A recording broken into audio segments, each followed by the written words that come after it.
sheeko yar oo la yiraahdo saaxiib caadi iska dhig saaxiib caadi iska dhig waxay ahayd sheeko ku saabsan 5 wiil oo walaalo ah 5 wiil oo walaalo ah waxay hooyooyinkooda kala duwanaa waxay ahaayeen kala baxbay ahaayeen waxay deganaayeen meel abaar ah waxay ku tashadeen inay u guuraan barin barwaaqo ah markay sahamiyeen baa waxa u yeeray hooyooyinkood mid walba dhabarku ka taabtay wuxuu ku yiri hooyo meesha loo guuri doono oo barwaaqada ah waxa in ka rabnaa inay barinka ugu fiican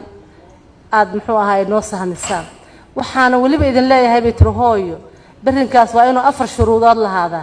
waa inuu san ahaan barin diq ah oo sanadkoo dhan la wada deganaa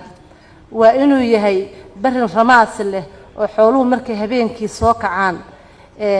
xooluhu ku meeracdaan waan hooyo inay leedahay geed weyn oo la harsado xoolaha iyo martida iyo noo harsato marka sheekada inta aanan gunaanadkeeda gaarin waxaan jeclaan lahaa wax badan baa la fadhiyay dadku iska aaminsan yahay laba qof oo kasta oo is ag fadhida inay isku soo jeensato oo dhoolaha cadayso oo yiraahdaan saaxiib caadi iska dhig saaxiib caadi iska dhig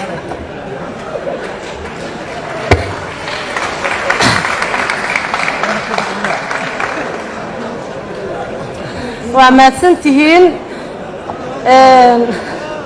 فاروا ميكروفون إن كشجوا مدحوين الشريف حسن إيه مدحوين عبد الولي عادي إسكما دقيقولي